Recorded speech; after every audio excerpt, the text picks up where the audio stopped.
The massive space station hung in the darkness like a silver jewel against the stars. Ambassador Ryan Torres pressed his face against the small window of the shuttle and felt his stomach twist with nervousness. After 3 years of messages back and forth, humanity was finally going to meet the Galactic Council face to face. Impressive, isn't it? Dr. Lisa Campbell said from the seat beside him.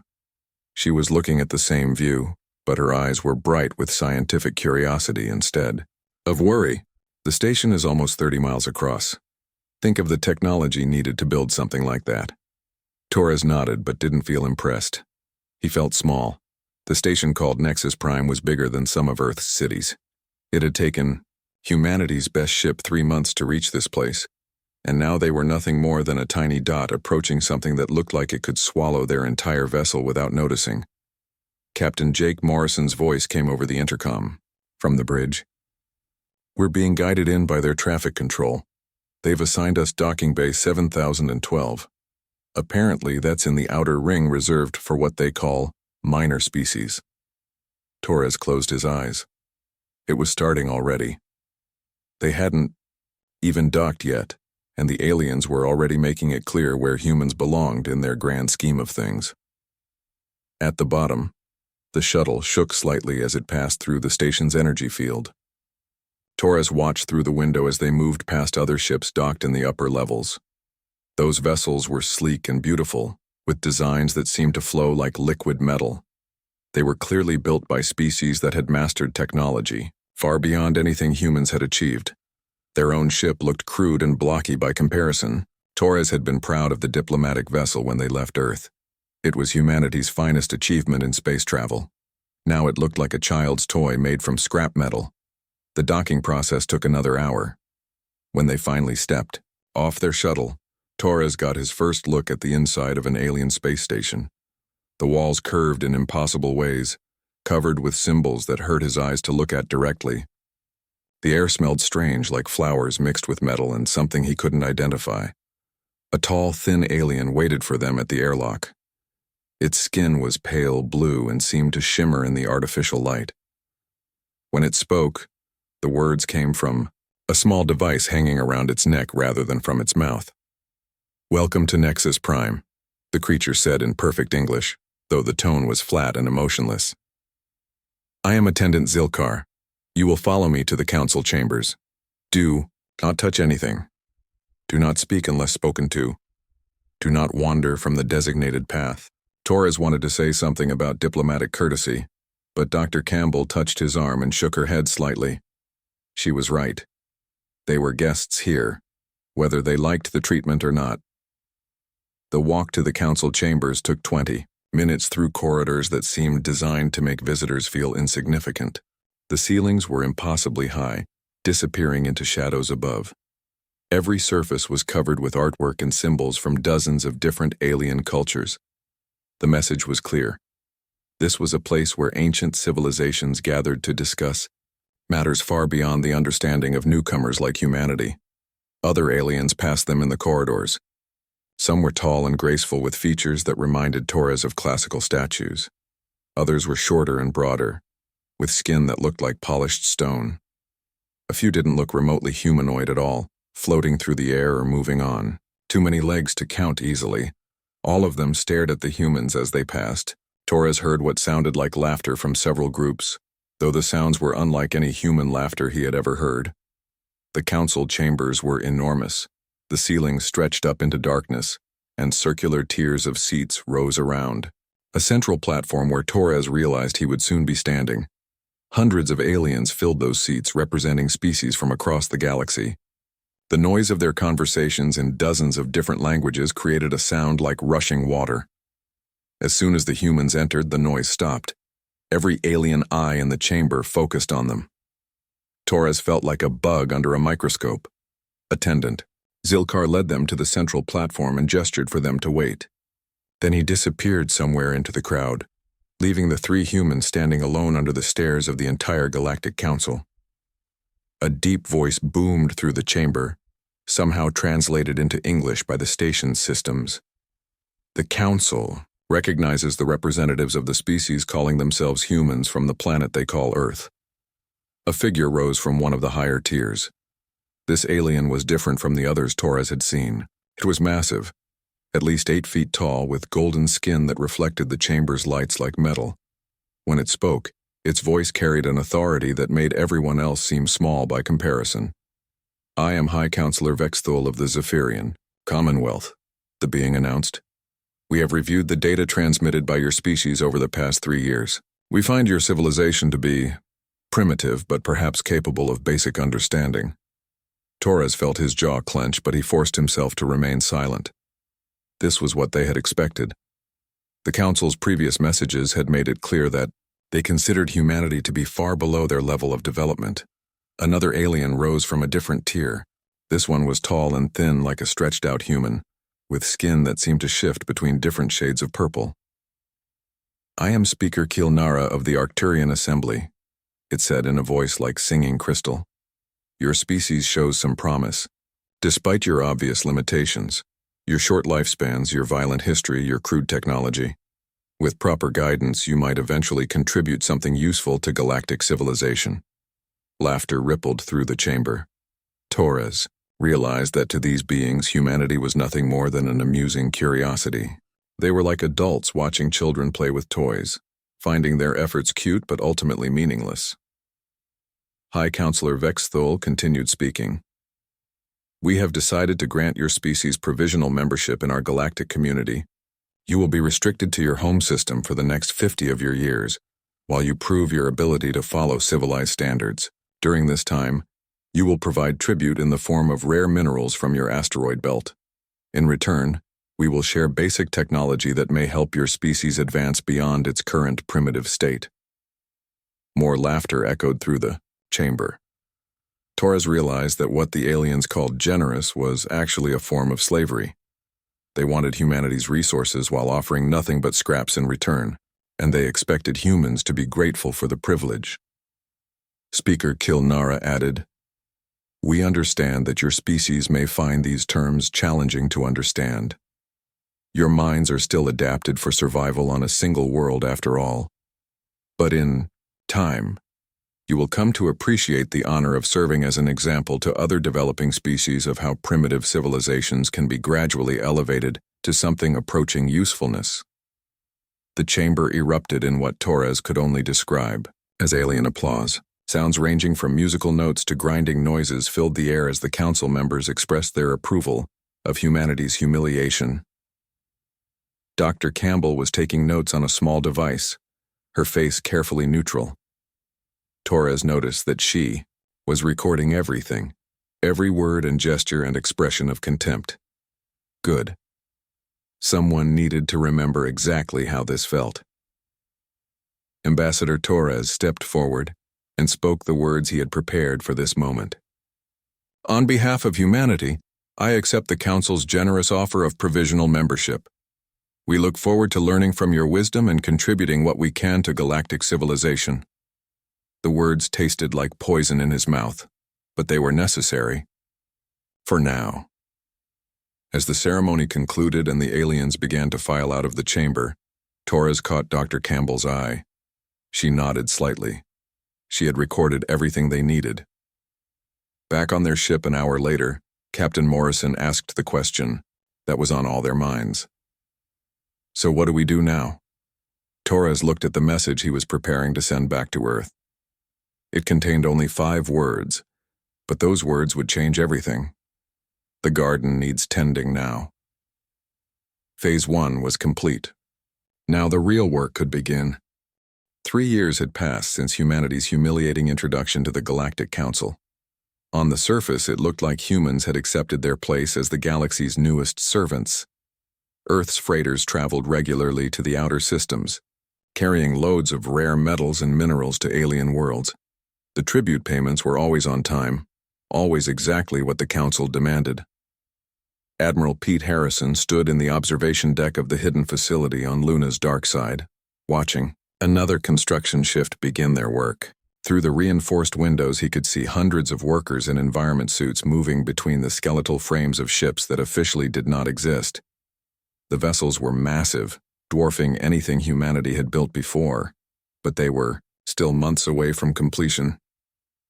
"How many do we have operational now?" he asked Colonel Amy Parker, who had just joined him at the window. 47 combat-ready vessels, she replied, reading from a tablet.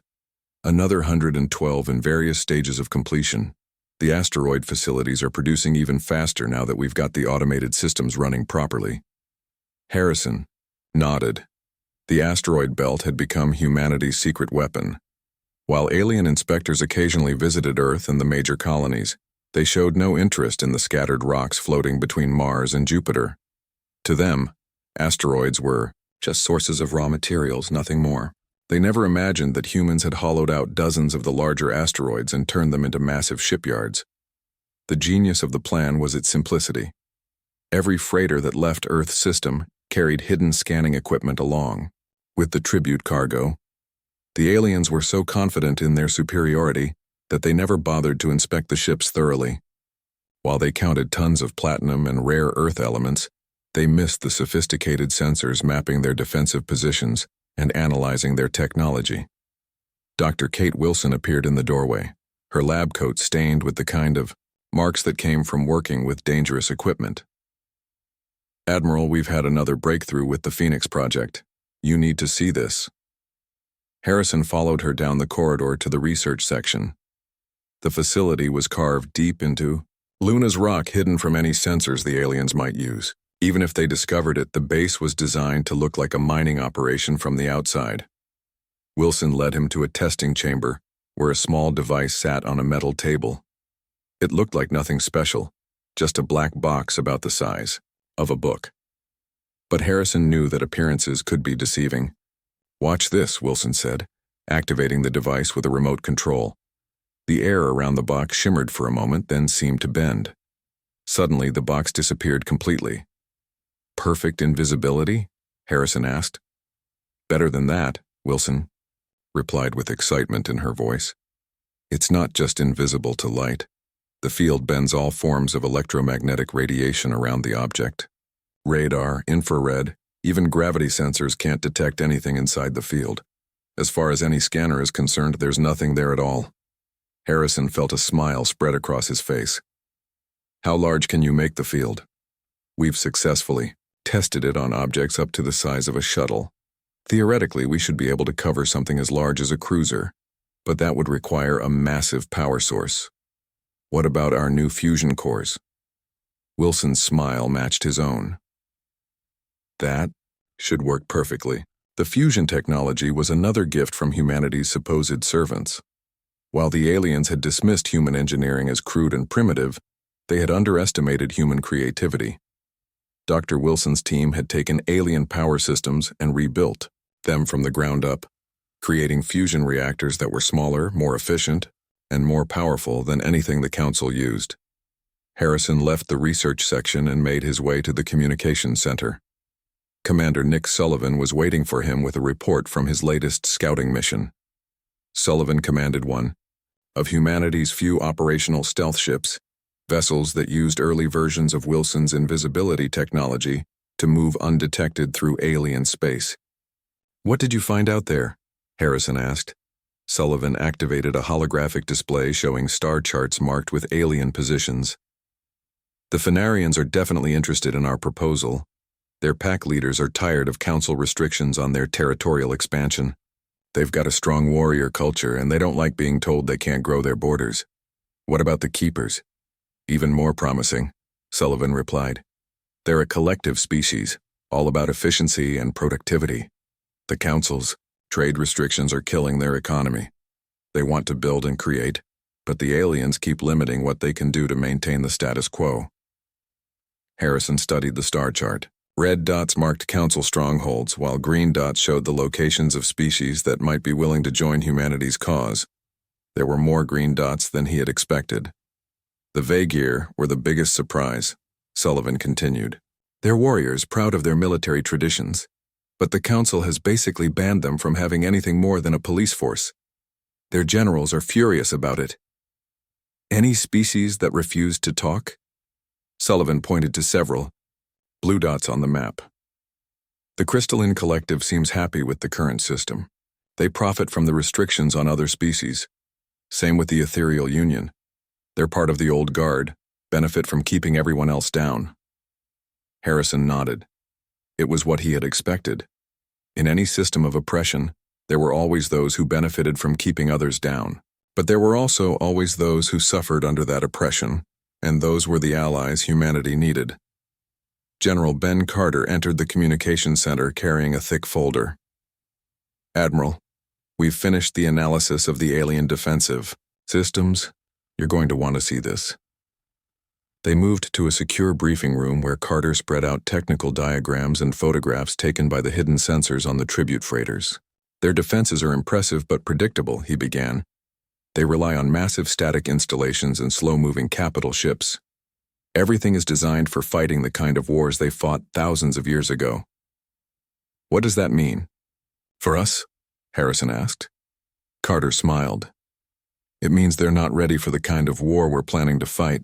Look at this." He pointed to a diagram of a Council defense station.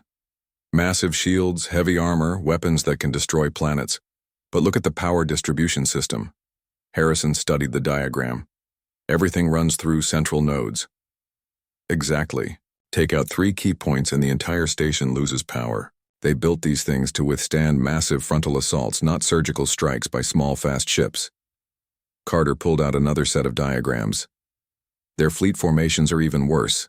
They travel in slow, predictable patterns designed to look impressive rather than be tactically sound. They haven't fought a real war in so long that they've forgotten how to actually fight." Back in the observation deck, Harrison watched the night shift take over the construction work. The hidden shipyards never stopped. Every day brought humanity closer to the moment when they could stop pretending to be grateful servants. Commander Sullivan joined him again, this time with a different kind of report. "Admiral, we've established secure communication with resistance groups on 14 different worlds. The Phanarians have been especially helpful. They've set up relay stations that allow us to coordinate with potential allies without the Council detecting our messages." "How long before we're ready?" Harrison asked. 6 months, maybe 8, Sullivan replied. "The invisibility systems will be ready for large-scale deployment in 4 months. The Alliance fleet will need time to coordinate after that." Harrison looked out at the construction work and felt a mixture of pride and anticipation.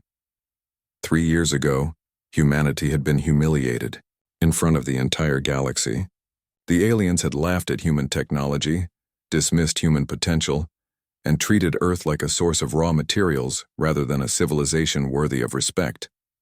They had made a crucial mistake. They had assumed that because humans were new to space travel, they were inferior. They had confused inexperience with incapability. They had mistaken humanity's willingness to appear compliant for actual submission. In the asteroid belt, automated systems worked around the clock to build ships that would shock the galaxy. On a dozen different worlds, alien species prepared to throw off the chains of Council oppression. And on Luna's hidden side, scientists worked to perfect technologies that would render the Council's military advantages meaningless. The tribute freighters continued their regular runs, carrying their loads of precious metals and their hidden sensors. The aliens continued to count their profits and congratulate themselves on how well they had tamed the savage humans. They saw exactly what humanity wanted them to see: a young species learning its place in the galactic order. Dr. Wilson appeared beside Harrison at the observation window. "Admiral, we've just received confirmation from the Mars facility. The first batch of invisibility generators for the capital ships is ready for installation." Harrison nodded. "Begin the installation immediately, and send word to our allies. Phase 2 begins in 6 months. As he spoke, another tribute freighter launched from Earth, heading for Council space with its cargo of metals and its hidden payload of sensors and communication. 5 years had passed since humanity's first meeting with the Galactic Council. Ambassador Ryan Torres sat in his office on Nexus Prime, reading the message that had just arrived from the Council chambers. His hands shook slightly as he read the words for the 3rd time, hoping he had misunderstood something. He had not misunderstood anything.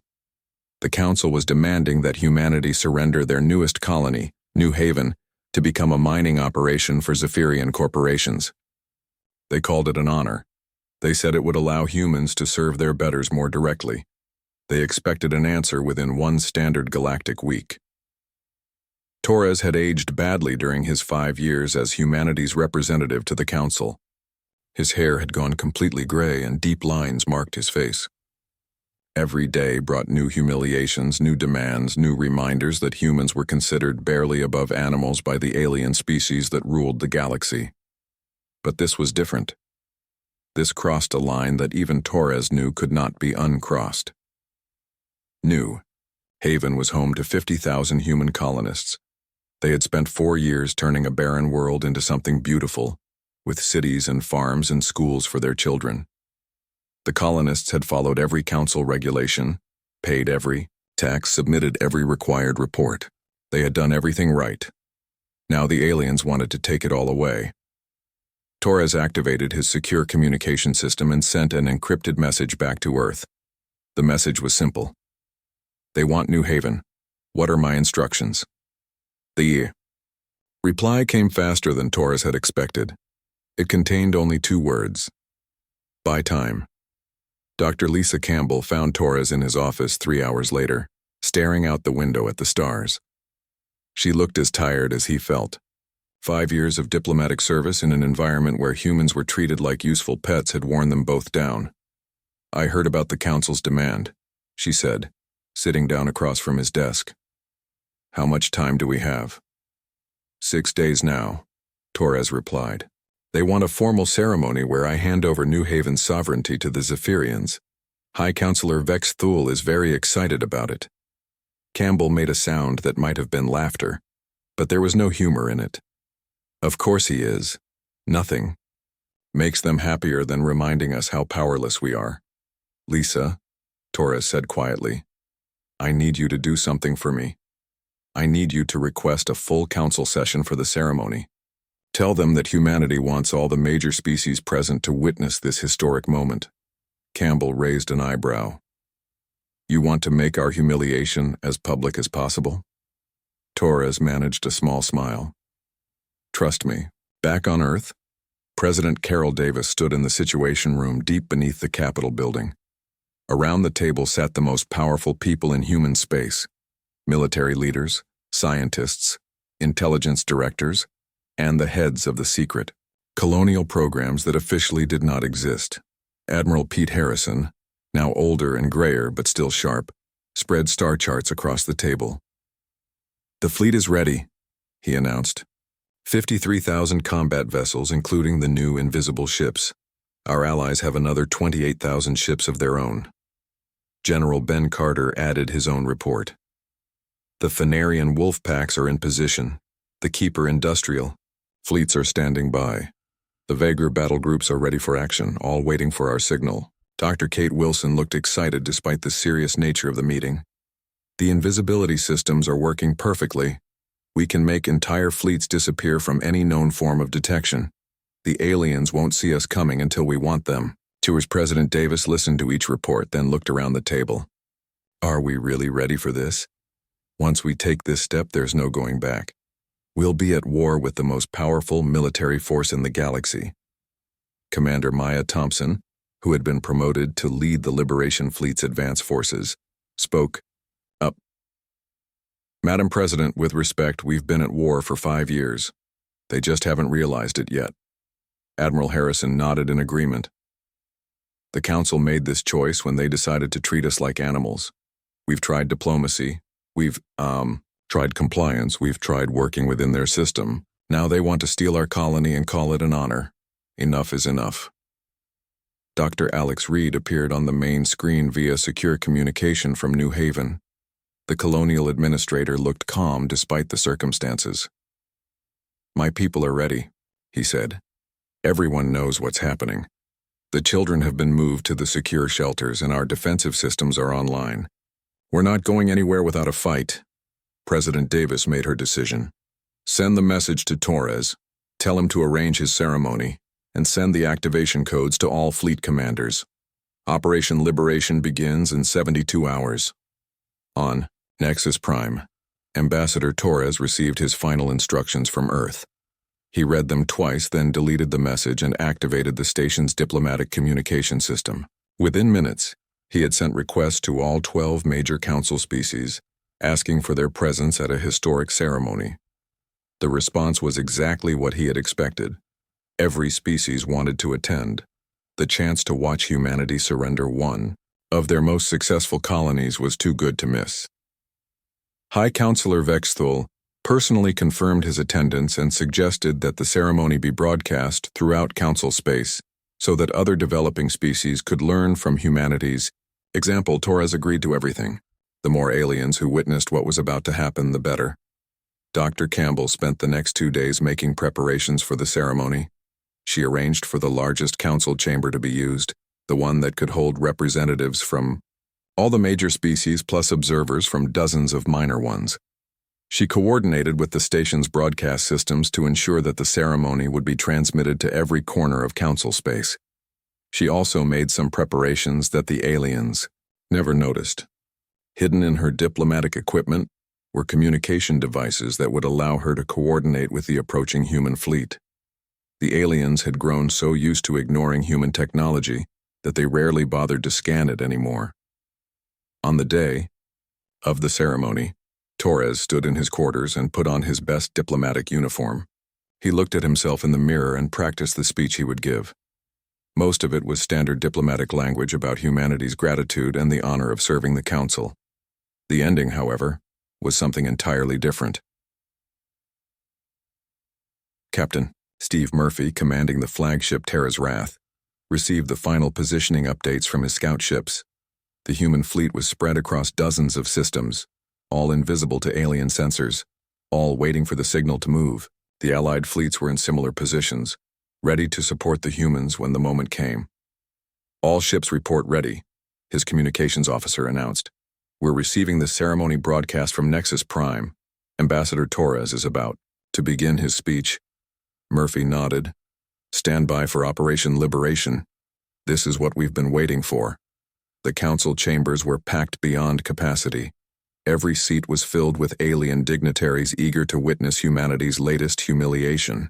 The broadcast systems were active, sending the ceremony to billions of viewers across the galaxy.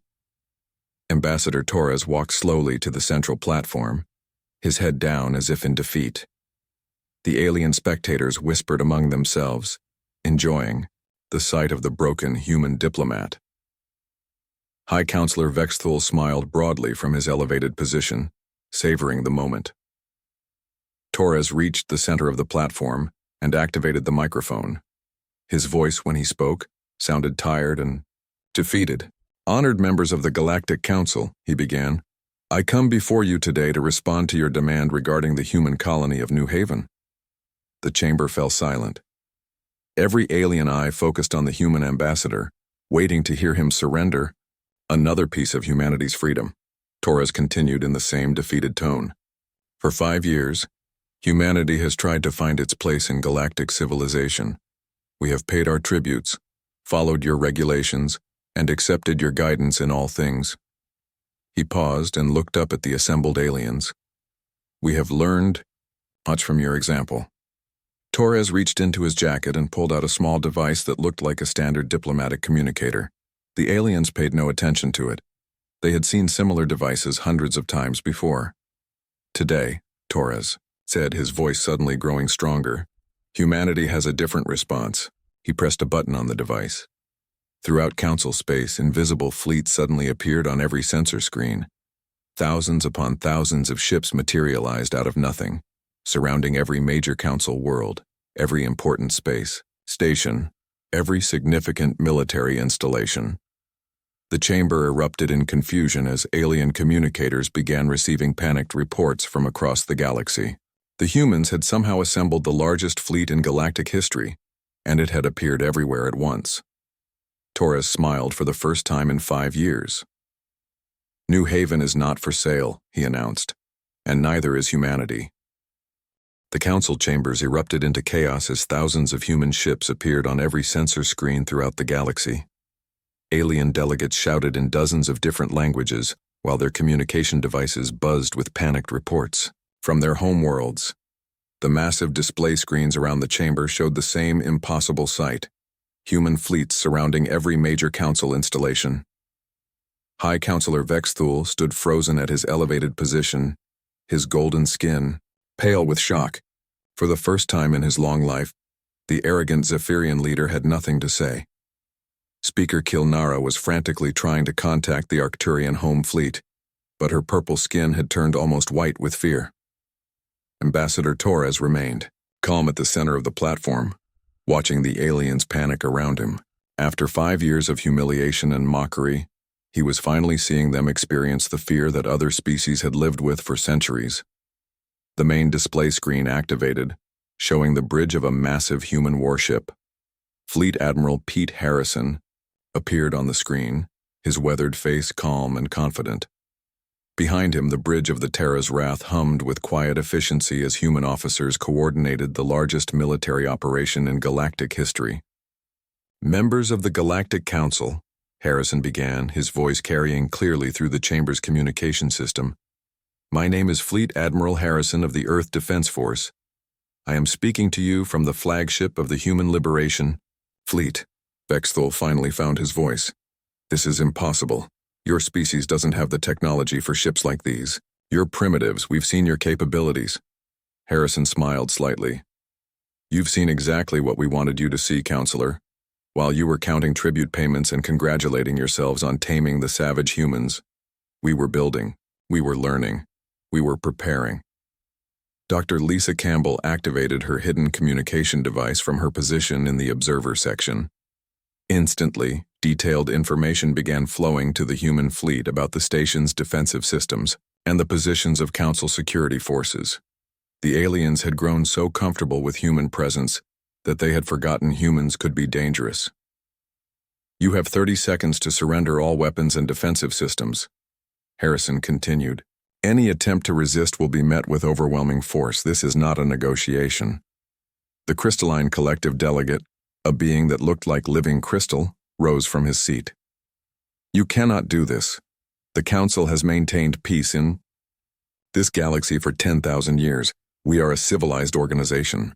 Commander Maya Thompson's voice joined the broadcast from her position leading the assault fleet. Civilized? You call enslaving entire species civilized? You call stealing colonies and calling it an honor civilized? General Lisa Foster appeared on another screen, broadcasting from the ground forces that had somehow materialized on dozens of Council worlds. We've taken control of your government buildings on 17 worlds so far. Your military installations have been neutralized. Surrender now and no one gets hurt. The speed of the human assault was impossible to comprehend. In less than 10 minutes, the most powerful military organization in galactic history had been completely surrounded and neutralized. The Council's massive fleets were outnumbered 50-1. Their defensive stations were surrounded by ships they couldn't detect until it was too late. But the humans were not alone. Speaker Kilnara pointed a shaking finger at the display screens. Those aren't all human ships. I see Fenarian designs. Keeper vessels, Vegir battle cruisers, you've corrupted our subject species. Commander Dan Taylor's face appeared on yet another screen, this one showing the bridge of a Fenarian wolf ship. Nobody corrupted us, Speaker. We chose to fight for our freedom. Turns out we weren't the only ones tired of being treated like pets. The display screens now showed the full scope of the rebellion. Ships from dozens of species that the Council had dismissed as minor or insignificant filled space around every major Council stronghold. The wolf-like Fenarians flew in tight pack formations. The industrial ships of the Keeper Collective moved with mechanical precision. The proud Vegir displayed their battle honors on hulls decorated for war. High Counselor, Vexthul tried one last desperate gambit. Even if you've assembled this fleet, you cannot hold the galaxy. We have resources you cannot imagine. We have allies throughout the Rim worlds. Admiral Harrison's expression didn't change. Counselor, let me explain your situation. 3 hours. Ego, we simultaneously took control of your communication networks, your financial systems, and your supply chains. Your Rim world allies aren't coming because they never received your distress calls. Your resources are now under our protection, and your mighty fleets are scrap metal waiting to be recycled. The truth of the situation began to sink in throughout the chamber. This wasn't just a military conquest. The humans had planned and executed a complete takeover of galactic civilization in a matter of hours. Everything the Council thought they controlled was already in human hands. Torres finally spoke again, his voice carrying easily through the silent chamber. For 5 years you've treated humanity like children who needed guidance. You laughed at our technology, mocked our short lifespans, and dismissed our potential. You made one crucial mistake. He paused, looking around at the shocked alien faces. You confused inexperience with inability. You thought being new to space travel meant we were inferior. You never considered that maybe we were just getting started. Dr. Campbell stood up in the observer section, her recording device in her hand. I've documented every insult, every dismissive comment, every act of contempt you've shown toward humanity and our allies. 5 years of evidence that the Great Galactic Council was nothing more than a group of bullies who enjoyed keeping others down. The chamber's main communication system activated with an incoming message. President Carol Davis appeared on the screen, broadcasting from Earth's capital. Her expression was serious but not hostile. Members of the former Galactic Council, she began. What happens next is entirely up to you. We're not interested in conquest or revenge.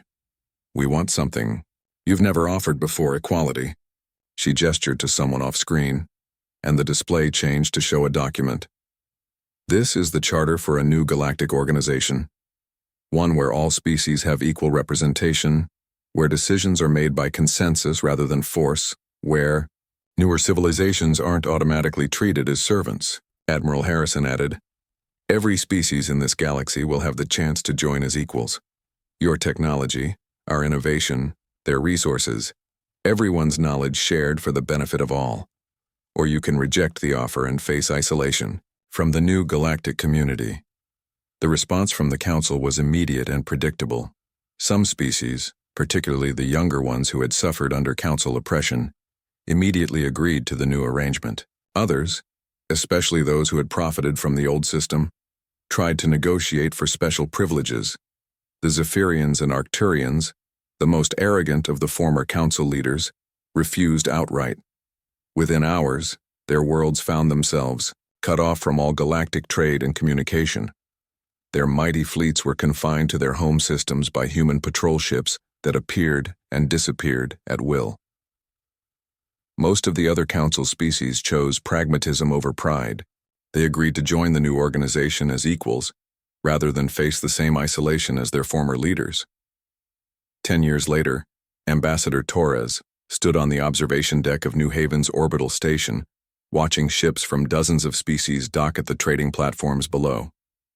The colony that had been marked for surrender was now one of the most prosperous worlds in the galaxy, a symbol of the new era of cooperation. The station itself was a marvel of multi-species engineering. Human innovation had been combined with alien knowledge to create technologies that surpassed anything the old Council had achieved. Diseases that had plagued civilizations for millennia were being cured. Worlds that had been barren for centuries were blooming with life. Dr. Campbell, now serving as director of the Galactic Research Institute, joined him at the observation window. Hard to believe it's only been 10 years, she said. Torres nodded, watching a group of human and alien children playing together in the station's recreation area. They were so sure of their superiority, so certain that being older meant being better. What do you think they learned from all this? Campbell asked. Torres smiled, remembering the arrogant laughter that had echoed through the Council chambers so many years ago. I think they learned that potential has no limits when people choose to work together, instead of keeping others down. In the distance, a new exploration vessel launched from the station's docking bay. Its crew included humans, Phanarians, keepers, and even some former Council species who had embraced the new reality. They were heading toward the galactic rim, searching for new worlds and new civilizations to invite into the growing alliance. The galaxy had mocked humanity's potential. Now they were part of something that proved potential was limitless when beings chose cooperation over domination. The age of the Council was over. The age of true galactic civilization had begun.